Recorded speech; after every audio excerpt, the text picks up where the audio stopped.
think that's enough of that for now. Huh? What?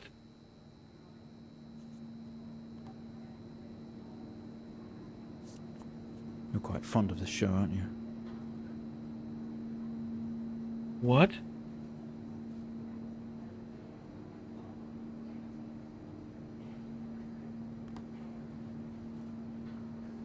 Okay, come on. Let's get you down to the observation room.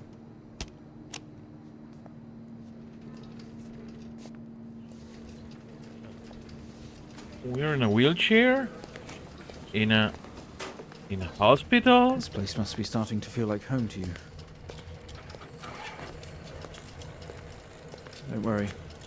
Try and get you out of here eventually. Just in here.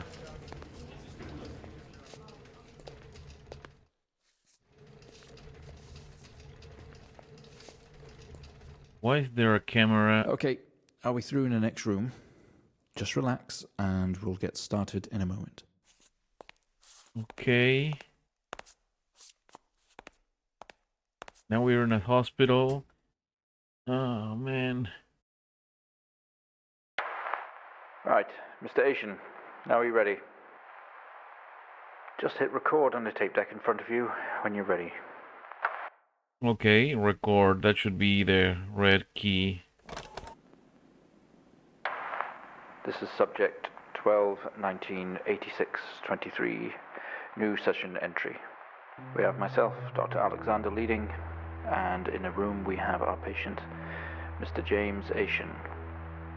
As we know, James has recently recovered from a 2-week coma following his accident. What? In our last 3 sessions, James's attempts to recollect events of the accident seen him merging his memory with his imagination. These episodes have always ended in panic, and we've had to terminate the session abruptly. Let's try and do this one better, James. So when you're ready, let's bring this back. I know how difficult this must be, but you can do this. James, it's time to remember. Remember what? All the other things were... Your mind. It's like a conscious black box. You again? It can show you your memories. Look into it. Okay.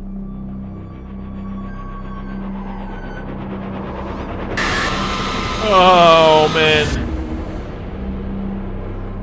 What? In your most recent episode, you recalled a false memory of a remote weather station.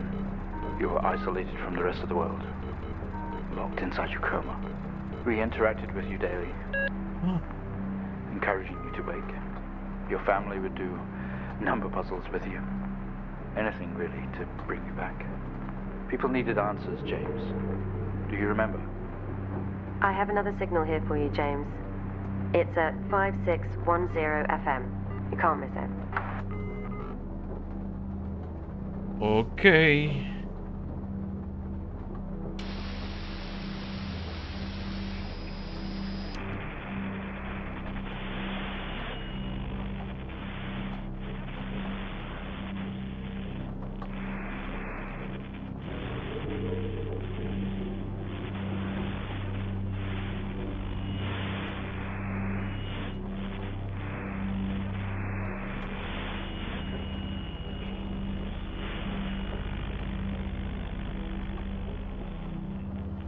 This is 20F 12 19 86 23 04. Type in the numbers, James. You gotta see this. This is 20F 12 19 86 23 04. Type in the numbers, James. You gotta see this. This is 20. Report. Well.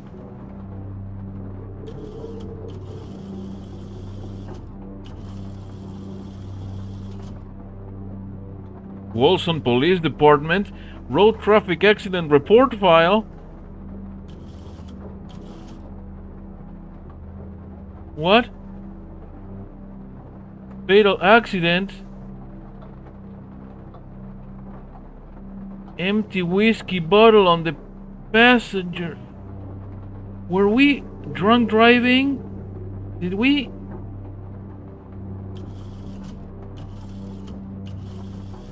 No, that's it. Huh?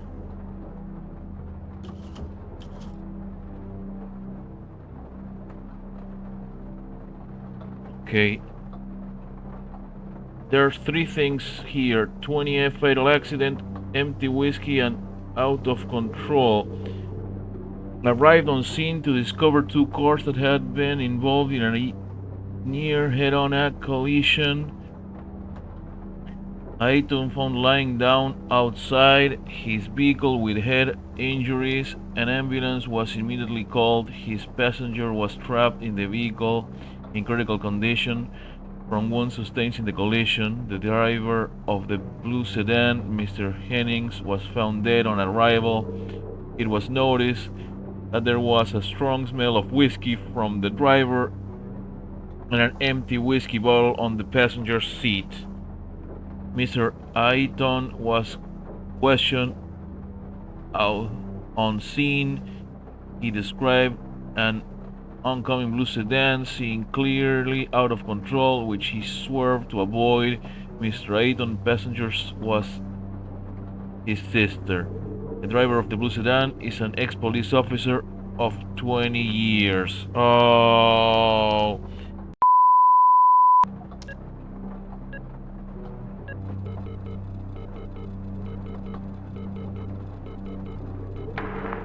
Find the signal, James. Listen to the voices. You have to face it, James. Finally. 7,000 FM.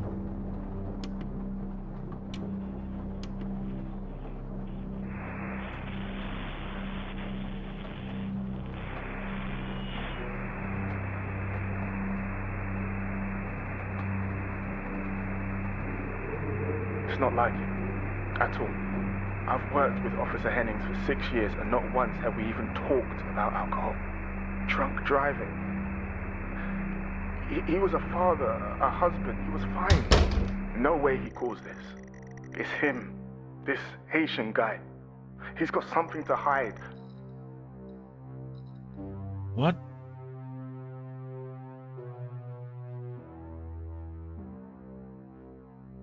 What the?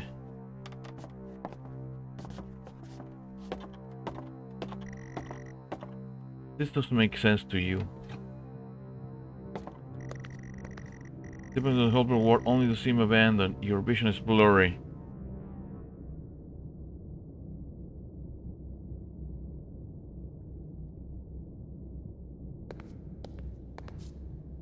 This is where we were, okay. Where are we going? What? Driving home, don't have that fifth pin. What? Let's try the other one. Oh, wait. What's this? He has quite an imagination, Mr. Haitian. I guess it's from the shows he's been watching. This time he described an A&E visit as a government conspiracy or some sort of lab. It's interesting stuff, and it's obviously pure fiction, but I guess it's just his way of coping for now. We'll see how we progress in future sessions. What the? Okay. Okay,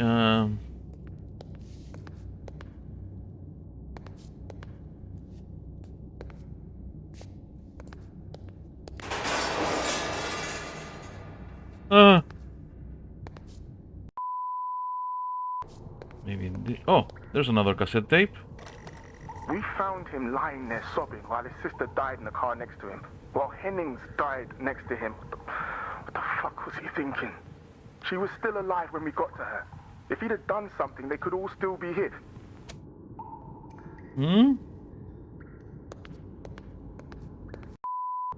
Another cassette tape.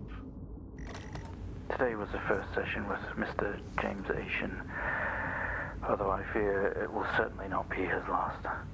When asked about events that have happened in the past, he confused fact and fiction and told us a story about a computer game that was talking to him. I think he was back at his own house, his mum and dad's house, and he always talked about a room with a red X, one he couldn't get in.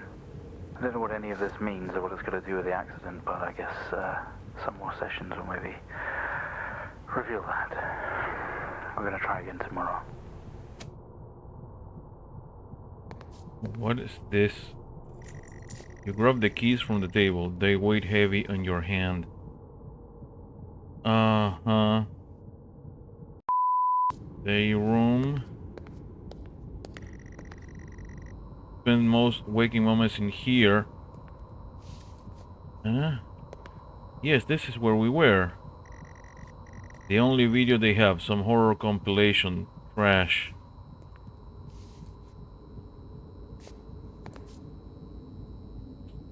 It says Stories Untold is the thing we were playing. Futuro. Fly safe. Number puzzles. The house abandoned. Greenland.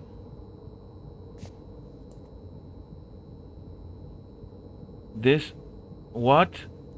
This is the name of the game, and where we were on that cabin.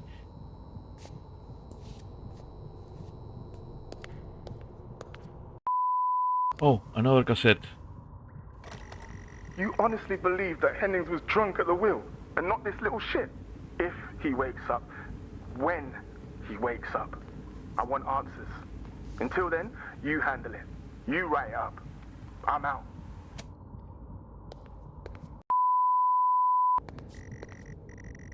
The waiting area is dark, but you feel a presence right behind you.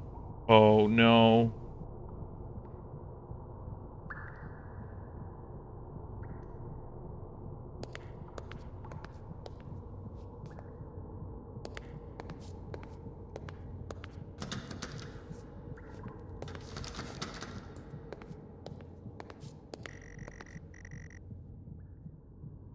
Some wind breathes on your neck, standing over you. You feel dread in pit of your stomach. Huh? Okay, we have a 22-year-old male just brought in from a vehicle collision. He was awake and mobile at the scene, but collapsed on arrival to the emergency ward. The other passengers died in the accident. I'm getting no pulse. Prepare for defib. What? Amp charge full to 10 and give me 100 joules. What? Come on, 100 joules. Charge amp full to 10. Of course, Come on, I have to 100 turn it joules. on. Charge amp full to 10.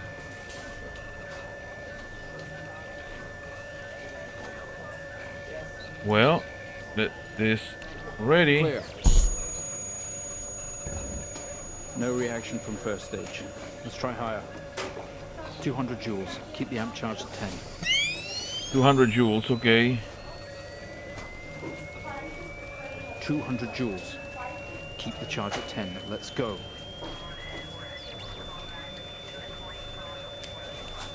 Clear. Okay, we have a reaction of some sort here, a weak signal. Let's keep going. Increase again. 360, charge full. 360.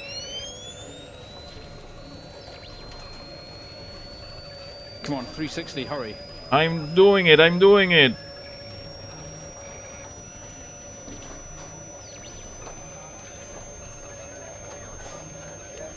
Clear. Well, would you look at that? It seems we have a pulse. Rhythm is stable. We need to run an X-ray right away. An X-ray? Yes, it was the third one. Where are we with that X-ray? Let's get it going now, please.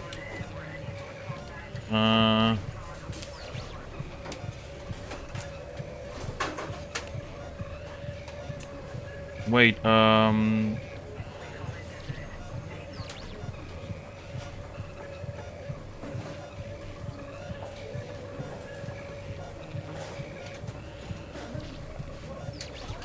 what? How do we turn on the Where are we X-ray? with that X-ray? Let's get it going now, please. I'm trying.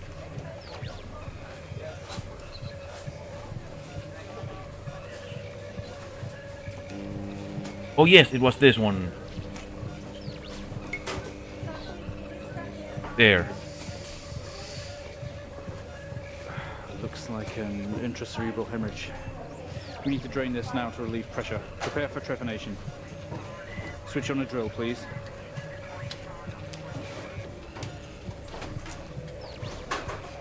The drill is turned on. The drill, please. It's on.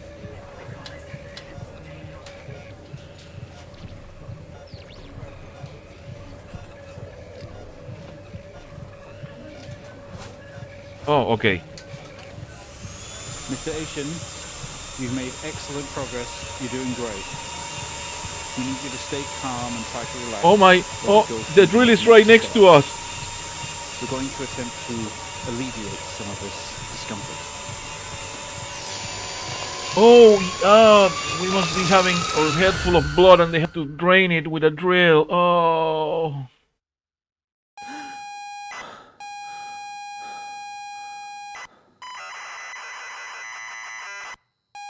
The house abandoned again.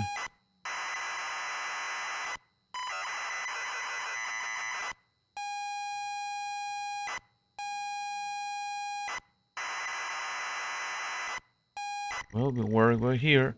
Not only is tonight New Year's Eve, but tomorrow you have on a 6-month trip abroad with friends. Mom, Dad, and your sister Jennifer have decided to throw a party to celebrate it all. The house is full. You're in the living room, and as usual, you don't recognize a soul.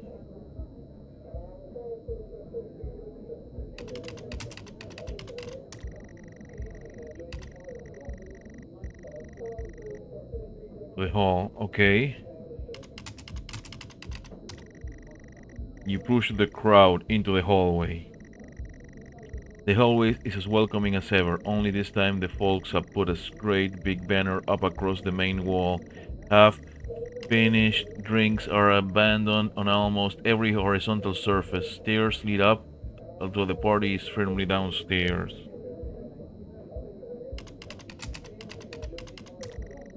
Same as ever, stairs, door to the living room and door to the kitchen.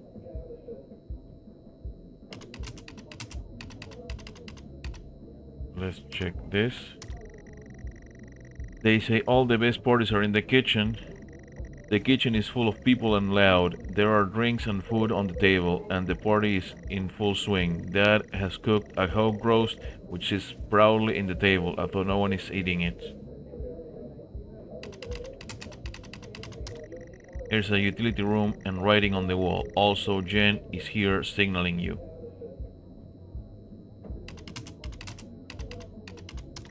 You push through, apologizing over and over to get to Jennifer. You hug, you're going to miss each other. You thank her for the party. She asks if you are enjoying the party. Yes. You tell her it's great, even though you don't really know anyone. She tells you to enjoy it anyway, and to loosen up. She asks you to get her a drink. You pour Jen a drink, and one for yourself too. There's never an awkward silence with Jennifer. She always has a question. She asks if you have everything sorted for the big trip. Yes. You tell her yes, that you have packed everything with plenty of room to spare. Another hug. Your family have really gone out of their way to make this trip happen for you. It might be what you need to get some perspective and maybe not F up so much. She's going to miss you. You're going to miss her. She walks away. Jen has disappeared under the crowd. You're left standing, nodding and smiling at the approving faces. There is so much to do for this move. Can't mess it up. But first, a drink.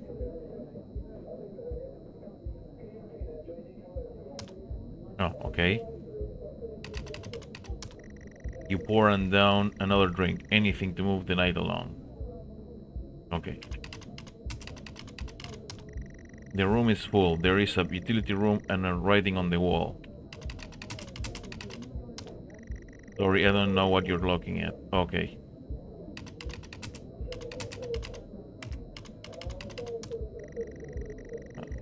Okay, let's just go to the room.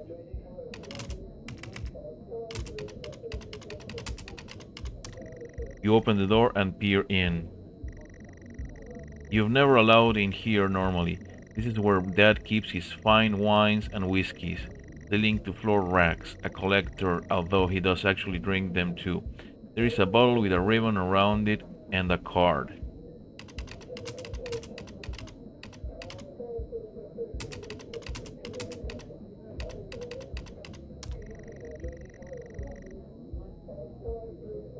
Okay.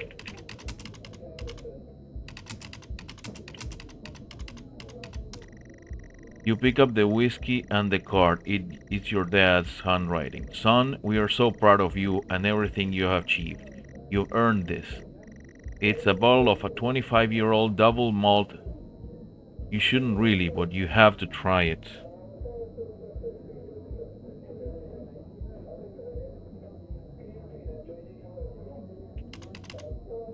Press enter.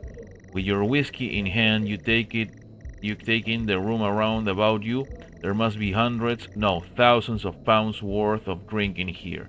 You really must thank your dad for the whiskey.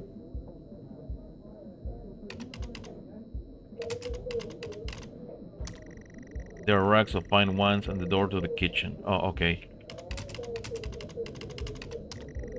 You head back into the kitchen, clutching your new best friend. You stumble out of utility room and back into the kitchen. That is one strong whiskey. You take another swig and give the thumbs up to Dad across the room. He nods and winks.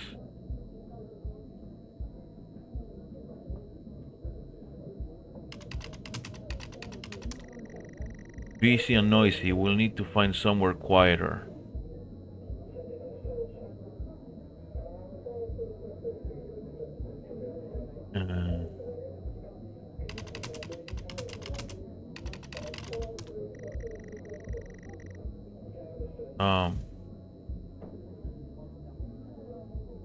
Oh wait, let's go to the hall again. You go back out to the hallway. A few bumps and laughs on the way through, and you take it to the hall. You stop dead in your tracks. It's Jen, covered in blood. What? She's staring straight at you. No one else noticed.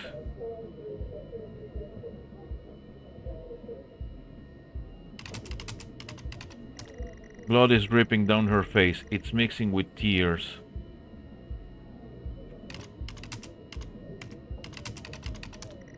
I'm sorry, I don't understand. What? Oh man.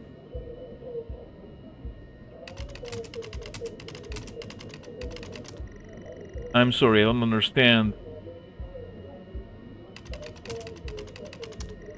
I'm sorry, I don't understand.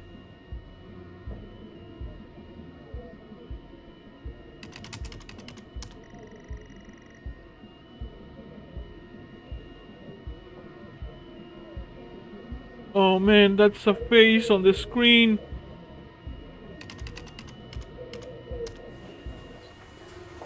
Sorry, I don't understand. I'm sorry, I We don't tried our understand. best, Mrs. Asian, but her injuries were too severe. No, I don't understand. I was just talking to her. I'm afraid Jennifer passed away before we could get to her in surgery. We did the best we could. I am so sorry. Where is she? Let me see her. Please, Mrs. Asian, take a seat. I don't want to take a seat. Let me talk to her. Now. I'll arrange for you to see her. In the meantime, James is in recovery. He's stable for now. I don't want to see him. No! No!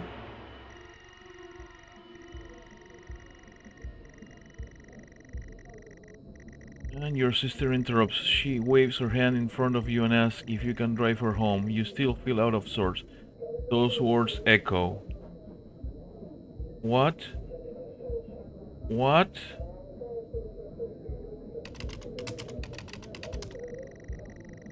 Does the kitchen and living room lead from here while stairs lead to the room? Okay.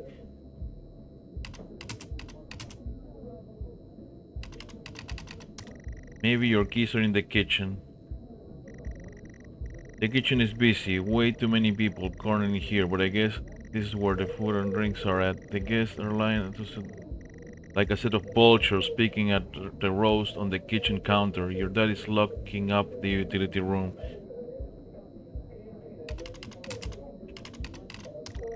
It's difficult to move around in here between all the people on the kitchen table.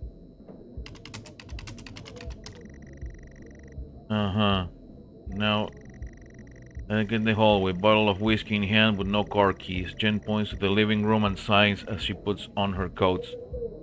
Okay.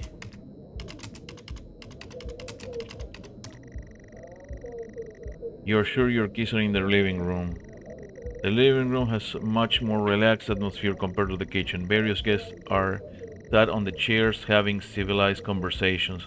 There's a coffee table in the middle of the room. Your mom is pouring a drink at the drink cabinet. A coffee table, a drinks cabinet. One of the chairs is overflowing with jackets and coats.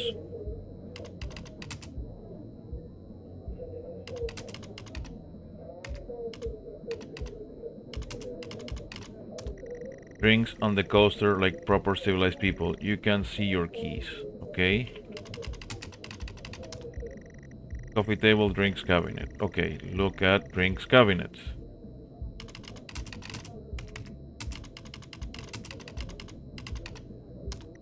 Your mom's collection of wines and spirits. Definitely not keys in here.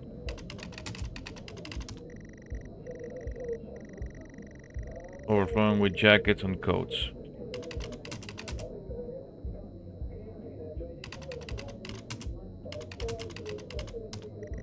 You search through all the jackets and coats until you find yours. Aha! Car keys in the pocket. You grab both. Okay.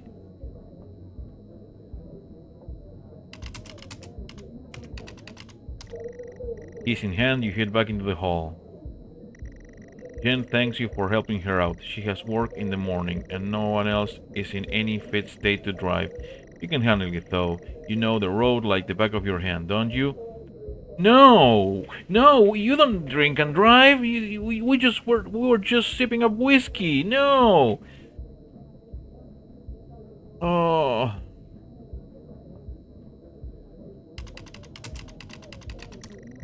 Jenny's standing by the front door, all ready to go.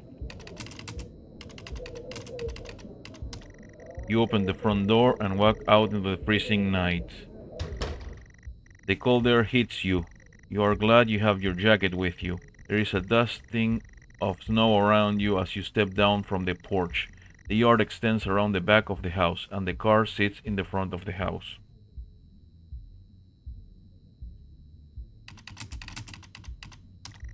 You fumble with the car handle, confused, until Jen tells you to maybe use the key in your hand. Fumbling with the car keys, you eventually get the door open and climb inside. The car is freezing. As you fumble around with your seatbelt, your sister opens up the car glove box and hands you a note and a key that was inside. She tells you that it's from when you return. Okay.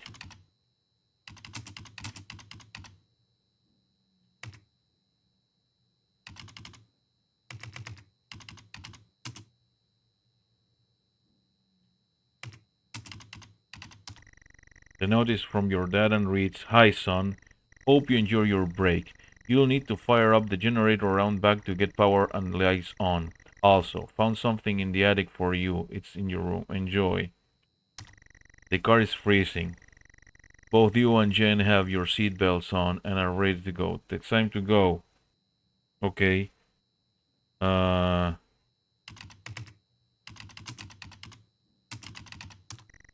It takes a number of attempts, but you eventually slot the key into the ignition. Okay.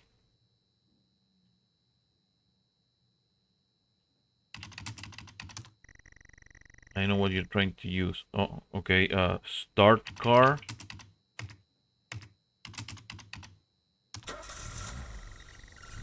You turn the key into ignition and the car roars to life.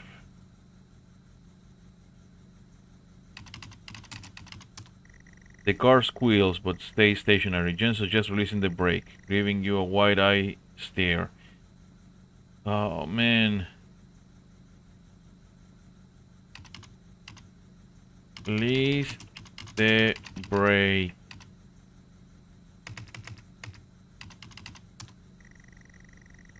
You very hesitantly release the handbrake.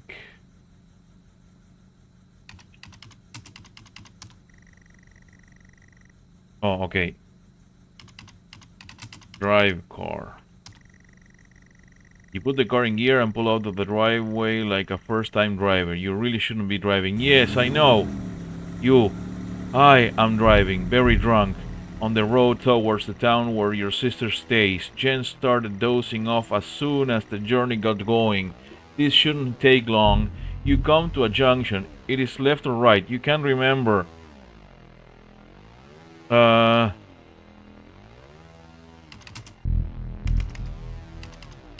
Let's... Jig runs and throws her arm to the left. It's left. Of course it's left. You turn the car left at the junction and accelerate off. Confident that you are on the right road now, you loosen up and put your foot down on the accelerator. You feel powerful as the engine roars at your command. Jen sits up in her chair and clutches your arm. She asks you to slow down. Slow down. That's not what really happened, though, is it? You're all over the place, James. Pull over. Jen is hitting your arm and yelling at your crazy sister. Strange, there is a set of headlights coming directly at you, really slow, like slow motion. Slow down. You try to react, but your body isn't responding. There's nothing you can do to stop this. There's no way to control it. The lights merge with your car. The outside joins the inside. James, for fuck's sake, pull over! The whole world around you begins to scream. James! Oh my... Oh. It was at this very moment, wasn't it, James? Oh my... The moment you lost it all. Your sister, her parents, yourself. And then you made it worse. Go on. Show us what you did. You wake up in the car. Your world is upside down. Your seatbelt struggles against gravity, trying to hold you in your seat. An impact into another car has torn a hole in the chassis. Poisonous fumes spilling in your car from the engine. You are in grave danger. You have to get out of here. You can't move. Your seatbelt is still in place, okay?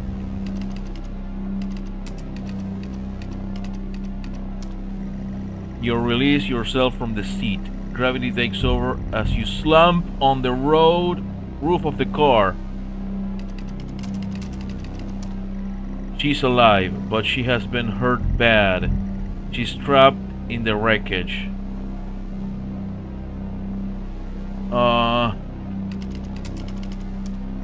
You can't do anything for her right now. You need to help yourself now. What? No! Okay. You squeeze through the wreckage and fall to your knees on the ground next to... Every breath brings pain to your chest. Your head is throbbing. A blue car has smashed into the passenger side of your car. Your life cannot be ruined by this. You are standing holding your whiskey and your dad's note, and flashing lights are approaching at a distance.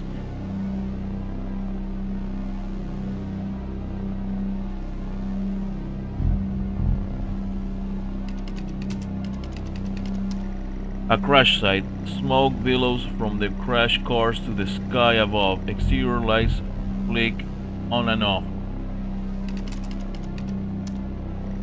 I'm sorry, I don't understand.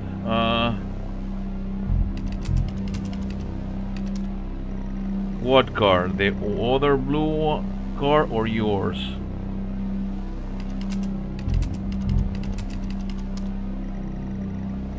The door is jammed. You don't have time for messing around like this, James.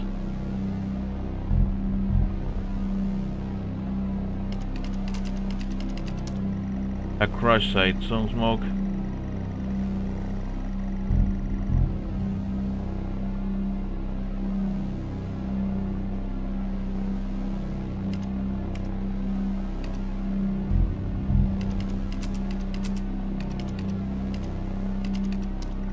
Your whiskey.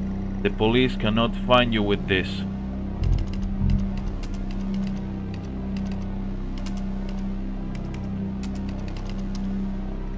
You can't just toss this away without thinking. They'll find it and they will come to you.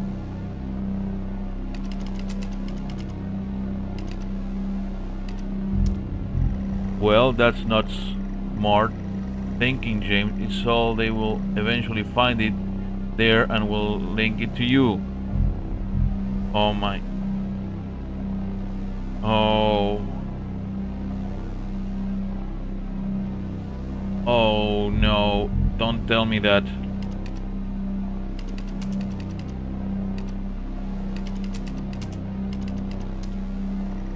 Well, that's not smart thinking, James. Oh, let me guess. Okay, hide is key in blue car. With the lights approaching closer, you begin to hear the thrill of their sirens. You simply cannot go to jail for this. You clean the bottle to remove your connection with the whiskey.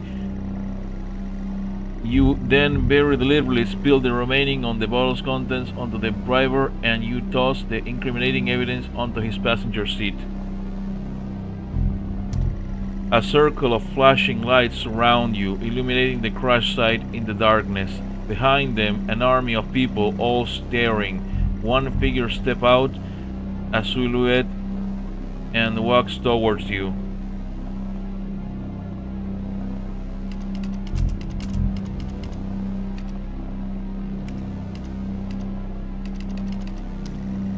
The silhouette is a police officer and in uniform. He beckons you to approach.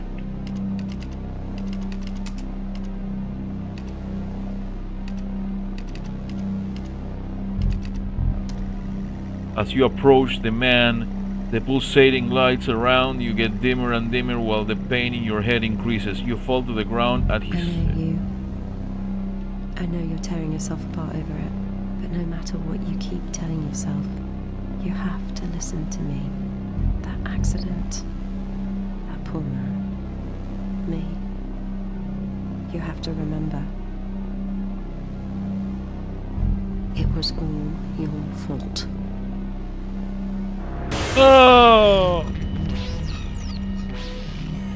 Oh. I know what you did. How you left me there to protect yourself. Planting evidence on some poor man. You went headfirst into that officer and you wrecked all of our lives. And then you couldn't even take responsibility. You did the right thing for you and no one else. Save yourself. Only it was wrong, wasn't it? Look at you now. Utterly consumed by it. Say it, James. No, what? What? Say it. Tell them.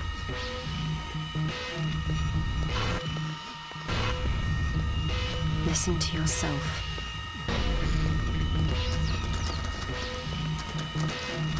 It has to end, James.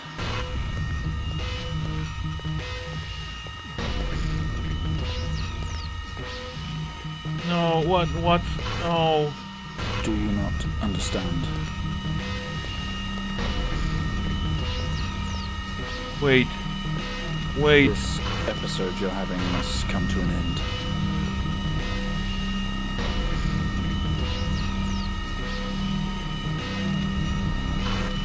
Make it stop, make it stop. Do you remember? The 4th.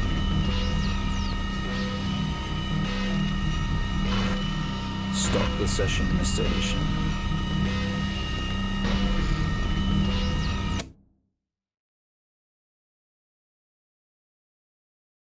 Well, I think we've made progress today, Mr. Asian.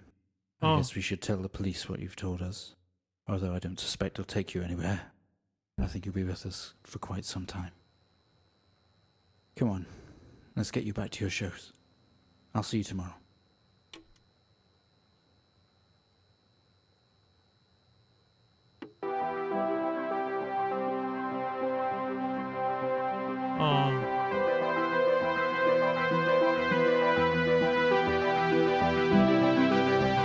Oh my.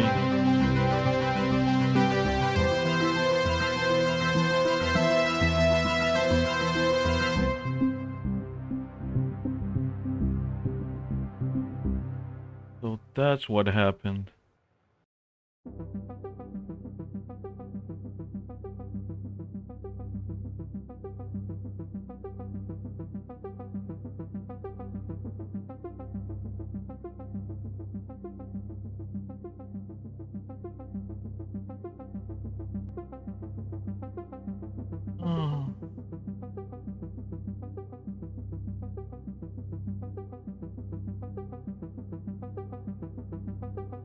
Oh my, what a game. Oof, okay.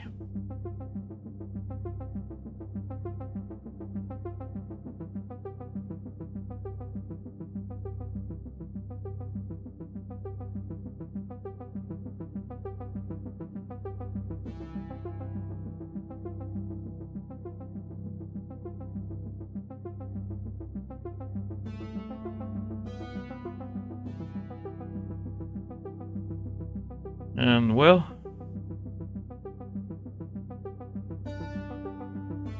it was a good game.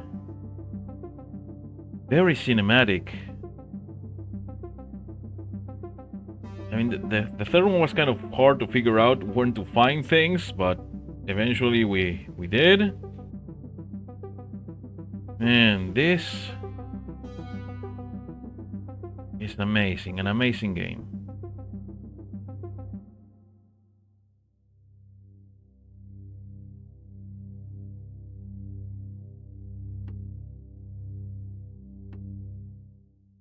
Well, that was Stories Untold.